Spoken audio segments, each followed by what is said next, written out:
suddenly there's like bells and like trumpets throughout all the city in a very kind of distinct like ding ding ding ding ding ding, this kind of just like rhythmic kind of like chorus throughout the city beyond all belief. And at first you think this has to be a mistake, because this is the call that goes up when the city is under attack.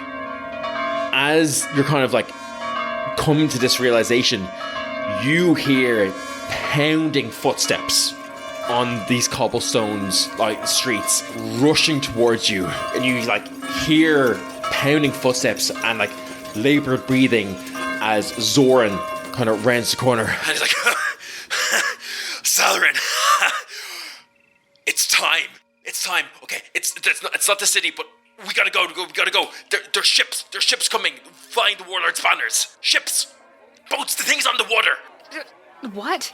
It's an attack. Ships. I don't know why, but there's an attack. Yeah, I get that, but like, what? Why? What? Look, come with me. All and right. he like rushes you and like kind of like takes you up to like kind of where the closest walls are. And like the slums are kind of like mostly towards the outskirts anyway, so you're not that far away. And you climb up the walls, and it's twilight, but you can kind of like still see just at the horizon, and he's looking out and kind of like, you know, with your like half Nick's eyes, you're kind of able to make it out a little bit better, and you see kind of like in the very distance on the shore, like on the water of Lake Nuur, like not even like a couple of ships, like a fleet boarding on like an armada approaching. And he's like, look, isn't this what we wanted? Okay, here's what we have to do. Fuck, we're not going to let them get to the city. We can't hold the siege. We've got fucking no one here. We're going to beat them to it. We're going to hold them at the shores. We're going to fight them at the beaches, and it's going to be all Churchill about it. You got this? I'm not sure if you understand the reference, but other people will get it, okay? So, we need to round up the guards. Our regular regiment, they're already gone.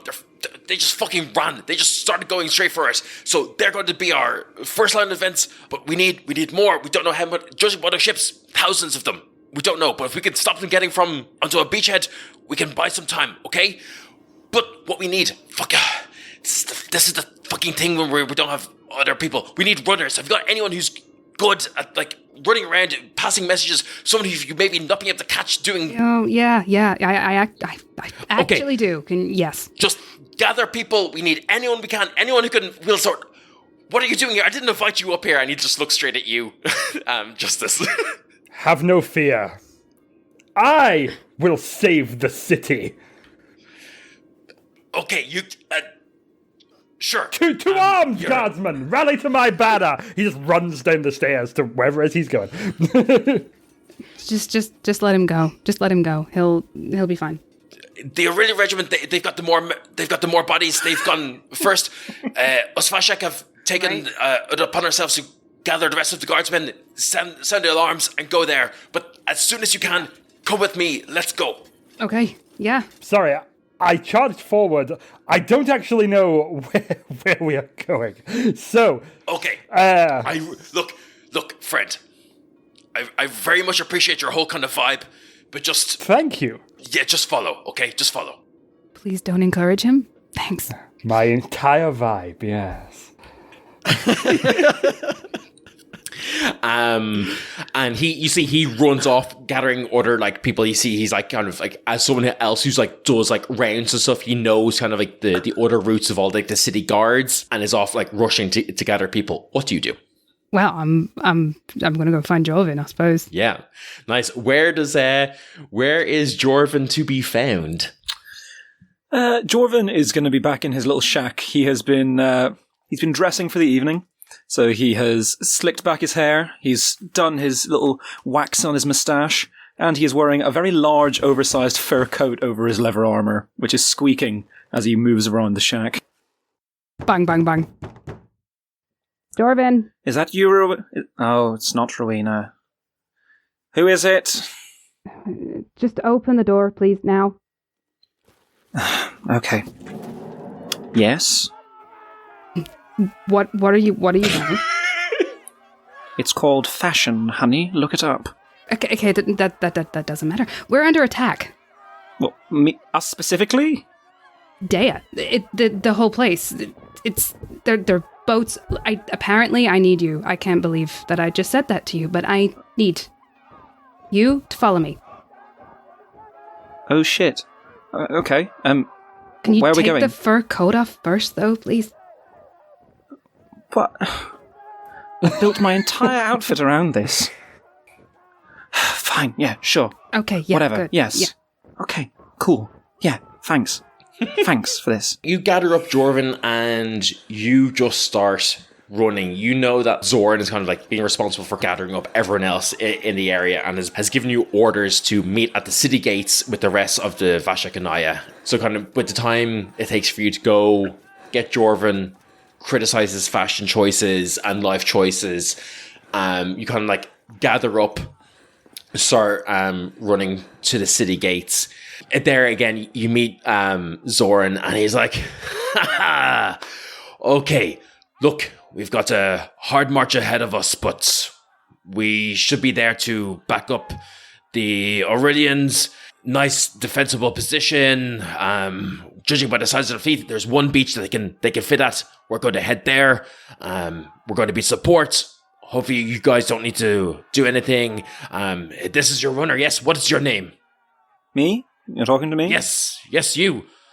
Oh, Jorvin de Ghast at your service. Really? Salryn, this... Okay. He's the guy. Sorry. He's the only guy. Jorvin, you hopefully you don't need to fight. Listen, Battlefield 101, yeah? Information equals victory. If we can get information from our commanders, we'll win. We need you to run messages. You can do that, yeah? Yes, sure. Okay. Yeah, whatever you need. Great. Okay, oh yeah, no, I should have known from the smell. Yeah, okay. Good that you've come. That's a big old bit of metal on a stick you got. I hope you can use it well. What is so funny? Yes. I will single-handedly push this force back. You are about to see. There's no need for commands or strategy. Battle is simple. Slay the enemy until there are no more enemies. This I shall do. Okay, I knew I was right to like your vibe. I knew it. Okay, we go. Let's go. And you guys go on just like a forced march. Not quite a jog, but like a very fast pace to kind of get there. As you're going, you're seeing like the kind of the clear signs of, the few hundred Aurelian regiment who've kind of gone ahead of you to shore up the defenses.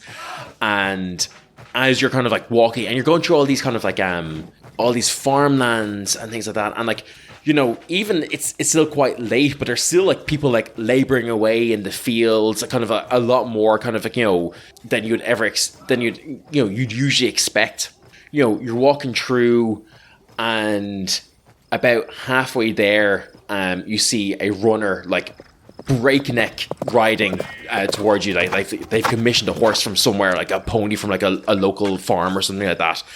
And you see like he approaches Zoran. They kind of like exchange a couple of words, and Zoran kind of turns and like addresses everyone. He's like, okay, change of plans. This is where information is actually good. The ships are a little further away. Maybe the boats. I'm not sure. If there was a podcast that could tell me which was the difference, but maybe some of you will get that reference. Maybe some of you won't.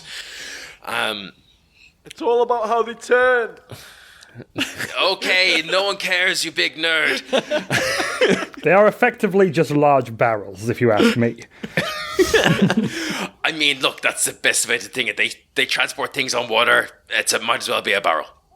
So, look, they're being sneaky. Those bastards are being sneaky. It's not just a fucking straight up fight with these guys. A couple of their ships or boats, whatever, have broken away and are going for a smaller cove. It looks like a small force trying to move their way around. Fucking typical sneaky shit. So, we're going to go there, smash them, join up with the Aurelian regiment. Everyone understand? Smash. Yeah, good. I'm going to keep you in the back for the moment if you don't mind. Right. We want to go easy on them at first. Make sure they're worth the hassle. I suppose.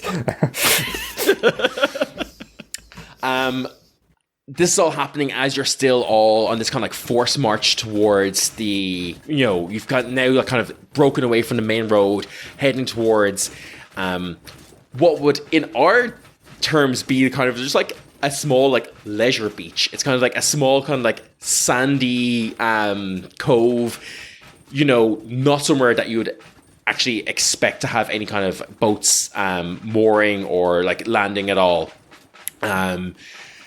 And as you get there, you kind of see there's only 3 boats, and there are kind of like about a dozen or so rowboats, kind of piling in, loads of like what seem to be like skirmishers. So everyone kind of seems to be like lightly armored. There's no torches. Everyone's being very kind of like trying to be very clandestine, quick and sneaky, as the Vashek and Daya kind of very, very well-trained mercenaries kind of like take the lead, kind of put up a shield wall against this kind of like, it's a cove. There's only kind of like a small little path up the way. They easily kind of identify like the best defensible position, and start kind of like bedding in, ready for this attack.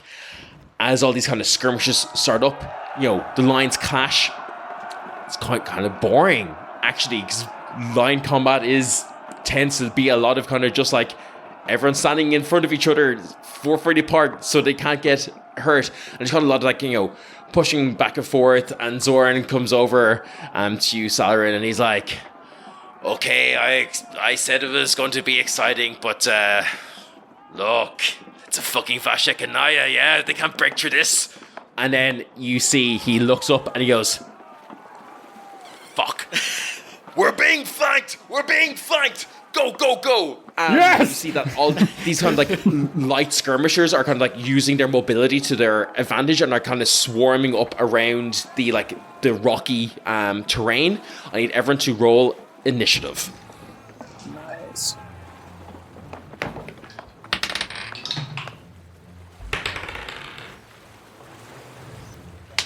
$16. 16. Then we have, you saw after 16? 13 with Salryn. 13 with Salryn. And you are 12, Jorvin? Shamis Vermilion got 14. Who's this? It's another word for red shirt. Great. Excellent. Yeah, okay, you can be our red shirts. Weren't you one of my barrel boys? I don't think that means what you think it does. 7 years ago, sir. Yes, you're amongst the first generation of barrel boys. See? Look, it works. He's an upstanding member of society. So, I'm going to lay out what the situation is. Up first, we have Swifty. Then we have some red shirts, apparently. We've got Salryn. We've got Jorvin. And then, basically, because Zoran has kind of spotted them, the enemies are going after you all.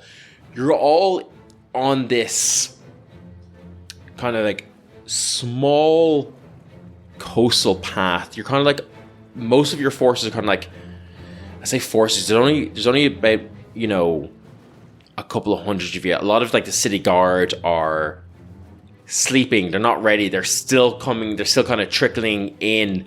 This is very much been the Vashek and Daya have reached there first, and they're just hoping that the city guard are going to come. And Vashek and Daya are more than capable of kind of like holding this line by themselves. They're not going to be able to be punched through. However, if they start getting flanked and pincered, they're screwed. Most of your forces are kind of like on this like cliff path, with the bulk of the fighting happening on this path down towards the beach. You have the high ground, but on this kind of like rocky terrain, you have people kind of like swarming up and around. Zoran has kind of pointed at you three and sent you off onto the left flank, basically just to skirmish with people here to kind of keep them from pincering in and fucking shit up. And like, he's kind of shouting orders to like other kind of like small groups as having to like form on the fly as like the city guard and not used to kind of like this kind of like, pitched combat basically. But he's like, perfect, you guys are used to skirmishing in the streets. This is what I'm going to do. Go, go, go. And you see that there are 6 enemies kind of rushing around you. You kind of manage to kind of clamber up onto this like really uneven and like rocky terrain. It's like nighttime. You're not really able to see much. Kind of, by the time we've gotten here, it's like close to midnight.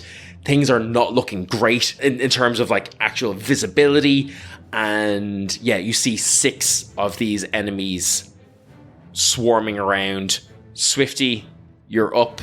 Your fury cannot be contained. You're the first person to act.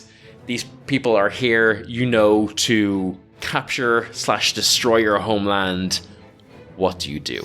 The wonderful thing about this is my enemies are ontologically evil, and therefore any action I take against them is righteous and good. Ah! He's just charging forward with his maul. I'm going to leap through the air and just attempt to stove in the head of the nearest guy with his massive hammer that he's wielding in both hands. Great. Because this ground is so uneven, I'm going to need you to give me an acrobatics check, DC 10, to be able to kind of move in any sort of like full capacity. So if you want to do things like leaps and stuff like that, it's going to be quite hard because the ground is so uneven and your visibility is so poor. The tactical player of RPGs in me wants to say I'm not going to leap, but Swifty's going to leap. So okay, no, fine. Yeah, you can take it back your action if you want. I'm just saying this is if you are trying to like, basically this is all difficult terrain with added hazards. So if you want to do anything kind of like out of the ordinary or kind of rush, it's going to be harder to do. But if Swifty going to leap, Swifty going to leap. Swifty's going to rush and Swifty's out of the ordinary, so he's going to leap. So acrobatics check, you say. That is a 1. Yeah. I rolled a 2, reduced to a 1, my friend. What does that get me? Do I reach the enemies without any impediment? I'll tell you what. Okay, I'm going to give you a hard choice here. Just to spice things up a little bit, because it has to be for such a terrible role. It could have been one worse. True. It could have been. Then I wouldn't be giving you a choice. What if I got a 0? Yeah. So I am going to say that you can either get there, but such is your footing and your positioning that all enemies who attack you this round will have advantage because you're basically, off balance and not able to kind of like manage yourself. Or you can basically not get there. You'd have to basically take a dash action, so your full action would be just to get to melee, but you're not going to have advantage against you. Or I'm going to say, tell you what, I'll be nice. Actually, no, you know what? Fuck it, I'm not going to be nice. They're your 2 options. They're your 2 options. You rolled a 2, turned into 1. They're your options. Extremely generous of you to give me options.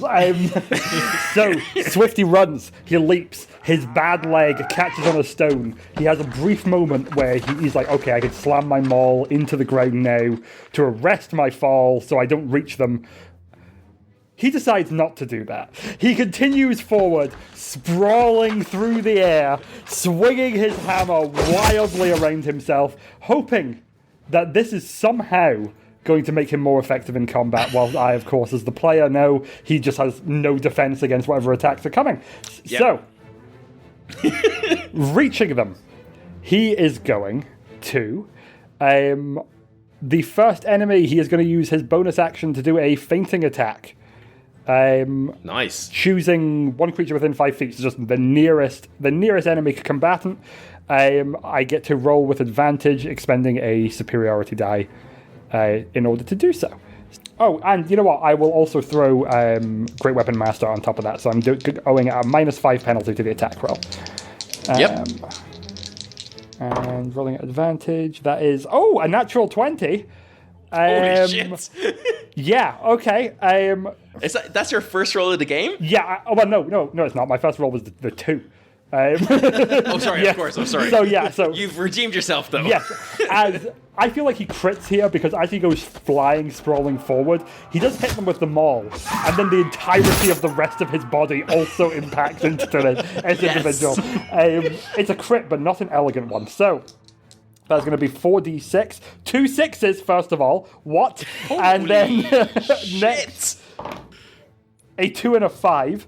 So 7. So that is 12 plus 7 for 19 plus 10 from Great Weapon Master brings it to 29 plus 3 from the strength brings it to 32 points of damage on my first strike. Is he still there? This is terrible radio, but that was just stunned silence for me for a moment. Holy shit. That was from everyone. Everyone had mouths agape. So, sorry, just to confirm, Jack, because this actually might be higher. The way I run crits is it's a double damage, double everything. Oh, then it's higher. Because I rolled again. The first roll was the 2 6s. Wait, so double damage, double everything? Double everything. Oh, I like big crits. Okay, right, okay. Let's redo the math. So 50 points of damage. Holy fuck. For the Barrel Boys and the bakery! Okay. So I was going to run these as like basically cleavable enemies, so any overkill you could go through them because they're lightly armored skirmishers. They're not like these guys are clearly here under the cover of darkness. They're trying to like they're not heavily armored. They're not like elite heavy infantry or anything. You, despite your fantastic failure of footwork, you barrel through, just crush one of them completely, and in this wild flailing of your limbs and maul, you manage to also catch another 2 of them and send them tumbling down the cliffside, effectively taking a 3 in a single attack. But I believe you have one more attack, and there are still 3 left. I do have one more attack. Jesus yeah, I think that is the most possible damage you could have done. Yeah, it is rolling 2 6s. There's no way you could have done higher damage than that. Actually, technically speaking, I could have done higher damage if I'd also put like a disarming attack or something on top of it, but I didn't. Okay. So, yeah. I'm going to keep Great Weapon Master on. He's feeling cocky, and also I feel like hitting really hard but not being very accurate is very much the vibe of him flailing around here. So, Yep. This is just a straight roll though. I'm not using that dice. I'm using the white dice. And damn it. Okay, no. That time that is going to come to like a total of 2 to hit. No. Yeah, this time I feel like after he barrels through those 3, spinning and flailing, he spins around again. He is so dizzy from all the like flailing and going around. He just like wildly misses and is now, as you say, completely exposed to attack here, with everyone getting advantage on him. Oh dear. That was real feast to famine, wasn't it? Oh, it was. Yeah. Famine to feast to famine right there. Here, because I appreciate you wanted to be part of this. You, your name is... Shamis Vermilion or Rufus Sark. Okay, your name is Rufus Sark. Fine. Also you means can red be shirt. Amazing. Your name is Rufus Sark. You've never really thought of yourself as being that much of anything. But finally your time has come to the defense of the city. And everyone kind of said, Rufus, you're not going to amount to anything. Just be a guardsman. Go around, tell people to stop begging. Generally be hated by the masses, but now's your turn. You've seen these other kind of heroes. You've seen this absolute madman on the left flank crash through, killing 3 people at once. But your flank is on the right flank. You're taking the other flank, along with your friends, fucking, I'm gonna say Lena Jarrig, which is Irish for red shirt. And you are facing down also 6 people. I'm gonna say you're so average. You've got a +3 to hit, and you do a d6 +1 of damage, and you have an AC of 13. Okay. What do you do? And you've one attack. Inspired by the brave attack I've just seen, I attempt to emulate it. I run and I jump. Acrobatics check. Fuck. 23. No, 22. Yeah, 22. you so nimbly run across all of these slick stones from like the spray of the sea that's hit up. You're feeling like the smell of it would be like of the lake. But you're feeling kind of this warm air drift across the lake, kind of invigorating you as you dance elegantly across towards these people who are encroaching upon your home. For Daya! 14 to hit. 14 hits, that's the AC. Yes! These guys are lightly armored. Roll damage. 6. Yeah, you proper pierce into one guy, wounding him, and start fighting. You're doing quite well over on that flank. Back to the left flank, Salryn, you're up. You've just seen Swifty absolutely take out 3 people. You could get to melee with an acrobatics check. If not, if you have range abilities or anything like that, you can do them. But if you want to really get there, you'll need to acrobatics check or just take your action to dash. What would you like to do? Salryn was just going to kind of stay and wait for the fight to come to her, but she is properly inspired by what she's just seen. So she's just going to leg it. I'll do the acrobatics check. Yeah, nice. Maybe I'll try DC and leap 10 as well.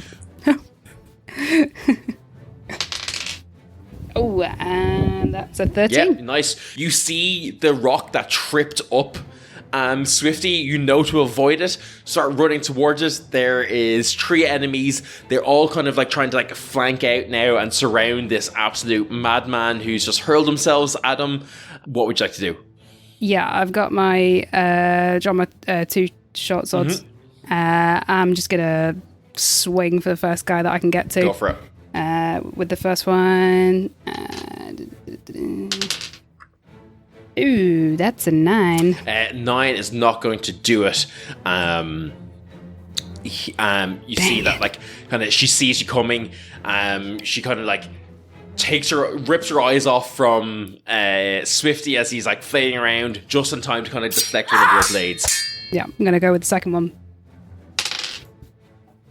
And that's a 17 to hit. 17 hits. Yeah. 7, but I'm also going to use a superiority die to try and do menacing attack. Nice. As well. I can use my superiority die to add to the damage, but also the target has to make a wisdom saving throw, DC 14. If they fail, then they're frightened. She is frightened. What damage do you do? 13. Yeah, she is heavily wounded. You go cut deep across her chest, almost cutting into her neck. And she looks at you. She looks at Swifty, who's just gone on an absolute mad one. And you see where their assault had been this real swift. We're gonna use our superior speed against these heavily armored Vashikanaya. You see that she kind of balks back a bit, her arm trembling as she kind of looks at you as you're basically almost bringing death upon her. Yeah, so there's someone else next to me, right? It's not just There's her. not just her. Yeah, you could I'm gonna say if you want to attack someone else, she will get an attack of opportunity against you. Yeah, because they've kind of fanned out around, they're very much kind of loose formation skirmishing around, each trying to find their own path through this this rocky terrain, so they're not all within melee. Yeah, all right, cool. I'm just going to try and go for her Nice. again then. AC 14. No, 11. She, in her fear, she like stumbles backwards just as you strike. Like more luck than anything kind of saves her as she like falls back onto the ground, luckily avoiding your blow. Jorvin, you're up. Are there any within 5 feet of either of my party members? Yes. Yeah. Okay. I'm going to take out my short bow, and I am going to try and sneak You see attack. that there's one that's on Salryn, and the other two are, I'll say one of them is 5 feet of Swifty. The other is kind of like maybe like 10, 15 feet.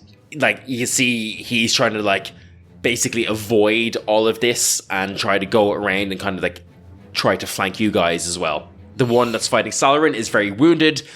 They're on death's door. She's not going to last long. The one that's on Swifty is completely okay. Okay, let's go for the one on Swifty. Okay.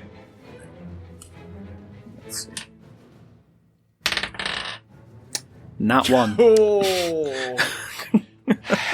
Yeah, do you have anything that gives you advantage or anything? No. Then it's not one. Well, you're used to fighting in darkness and in unfair conditions where you have the upper hand. What you're not used to is the clamor and the noise and the chaos.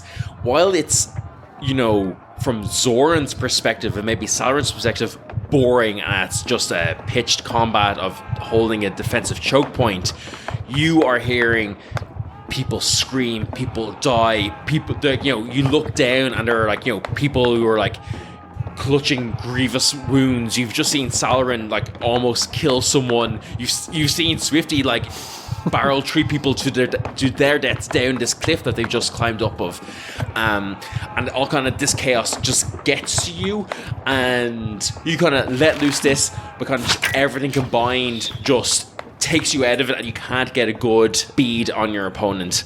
Yeah, is that your turn? I don't think there's anywhere to hide, really. There's a lot of kind of like rocky outcrops and like like ferns and things like that all around. You could feasibly hide. Okay. Yeah, Jorvin is going to find a little nook to be ashamed in. Yeah, great. Give me a stealth check. Nat 20.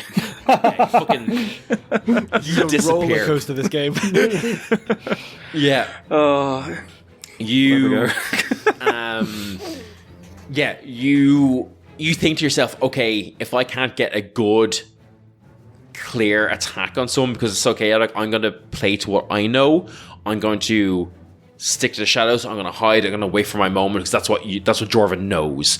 And you see that there's like quite a large kind of outcrop that you kind of dip behind, and you're able to kind of like use that as cover that kind of brings you around to like a perfect opportunity to attack on your next round. And we're back up to Swifty. Swifty, there's one person on you directly, another person is trying to flank you far around. You've seen Salryn now join the fray, fighting people. There's still people down fighting in the pass. What do you do? Got a little throne there. I see 3 of them have fled. Well, Wait, holy shit, no, it's not your turn.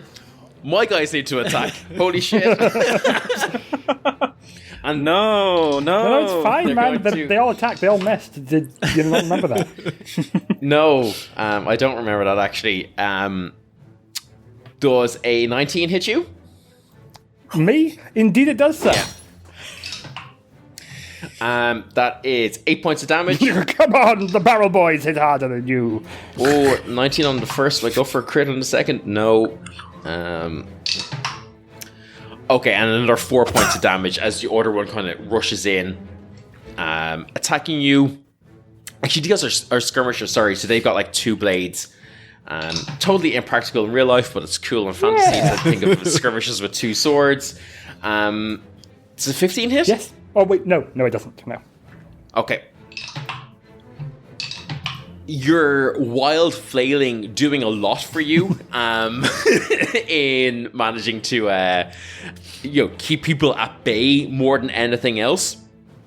So only one hit hit getting at you. Probably the damage coming more from you, falling than anything else, and actually it being attacked. Pulled so many muscles in this maneuver. Salryn, the one who's fighting against you, is frightened, kind of like climbs up to her feet, tries to stab at you, but she's frightened, so she has disadvantage, and that's a nat 1, and a 3 does nothing, misses entirely. I'm going to use a superiority die to do riposte on an attacker. Yeah. Because she's missed me. Yeah, have it. That is not how Salryn would say it. 17 to hit. 17 is a hit. Yeah, that's 10. 10 damage. You cleave her down. She is gone. Yeah, that's what I thought. She is dead. She barely able to kind of stand against you. Clumsily lunges. You're easily able to bat her blade away with one blade, take her down with the other, leaving her dead on the ground as she dies, unable to take you out at all. Now it's your turn, Swifty. Just raising his maul. And the multitude fell upon the plentitude, and their wrath was seen from the heavens. And is going to make an attack with Great Weapon Master. No advantage or anything this time around. Superiority, okay. No, I know. I'm not using that dice. That failed me. This dice. I'm sorry. 2 seconds. Show us. I'm taking the camera down. Is this another nat 20? Wow. So, let's... Oh. All right, yeah. Yeah, I mean... Okay. Okay, I'm sorry for ruining your encounter balancing here by just... It's fine. I thought 6v3 was a kind of an even fight, but I guess not. So that is going to be 40 points of damage.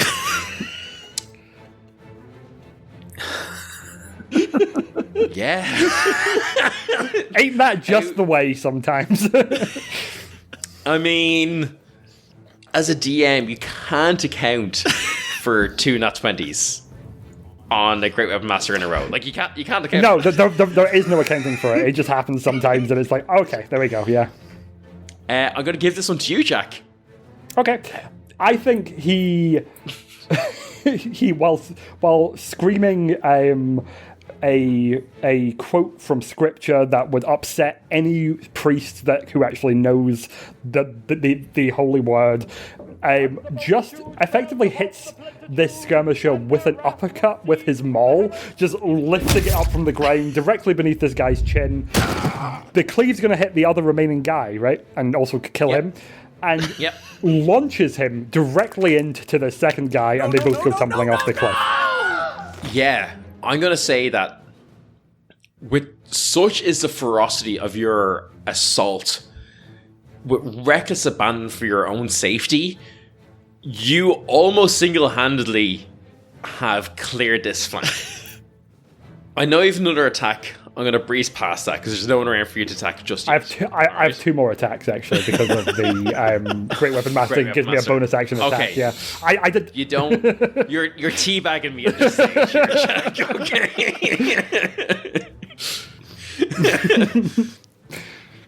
We're going to shift over to the red shirts. You're doing well so far.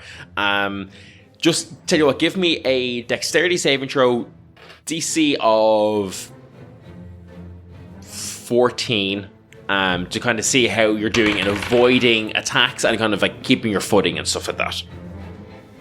12. Okay, so you've taken some wounds and you're not doing great, but you're still fighting. You've kind of got one chance. You see that some of the people that had been kind of like assigned to your flank have now been reassigned back to that other flank to try and like, they clearly need more help on the other side. They seem to be having like the upper hand in you. You've kind of like one chance left for Rufus to kind of like do his best. What does Rufus do? He's heard the carnage coming over from Swifty's side and has heard the scripture being called and is is almost convinced at this moment that he is truly blessed in this combat. He has taken injuries, but this is Rufus's moment. And Rufus is going to lunge forward and try and attack his opponent and finish him off. Believing, of course, that he's able to do so. Yeah. For a 3. I'm afraid he's going to... It sounds like he may be living up to his name. Rufus...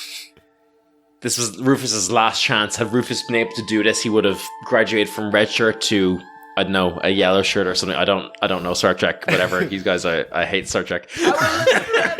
Wait a minute. Why would he go from the command division to the engineering division, Dylan? I don't understand. Because he's fodder now. That's all he is. I mean, the engineers are quite well trained.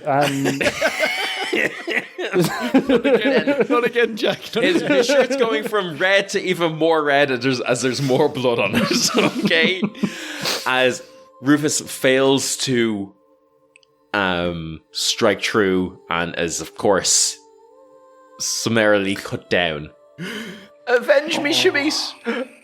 You're dead too?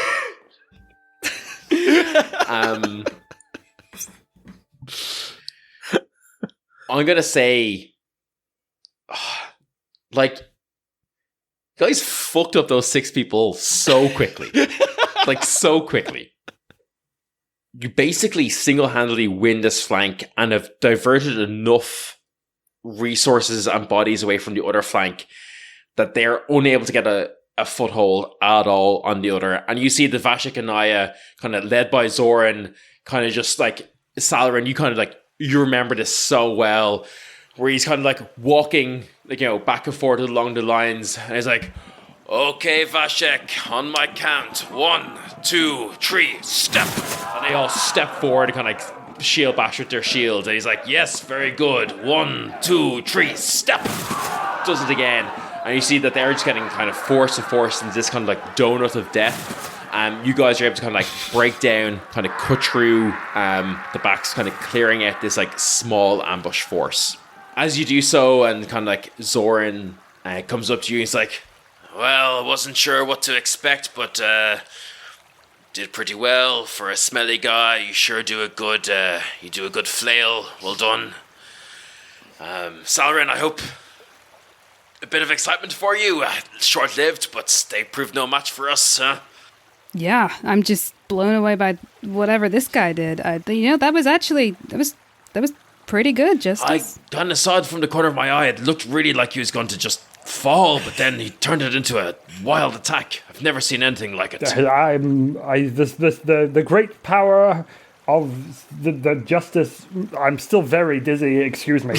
A moment, and he walks over just to the corner and just barely manages to get just the bottom bit of his helmet up in time to just throw up on the floor immediately. And there we go. Right, it's expunging evil. And you, I lost track of you. You disappeared for a bit, but then I saw you raining arrows down. Perfect. But look, I need you. We need runners. Will you run? Please run. Tell the Aurelians we'll be there with them as soon as we can. Yes, we did very well, all of us. Very fantastically well in this endeavour. I'm going to go, and I will see you soon. Yes, goodbye. And Jorvin, as you take off, back up the path, up away from this cove, and kind of like up the hills on this kind of like beachhead, your eyes catch something that you are not ready for at all. All of these farms and little homesteads and like kind of like small villages that you'd seen as you were walking through, you see that there are various fires being raised for all these crops that are being planted here. And you see in the city itself there seems to be small fires dotting up all around the city of Daya. And that is where we will end episode 1.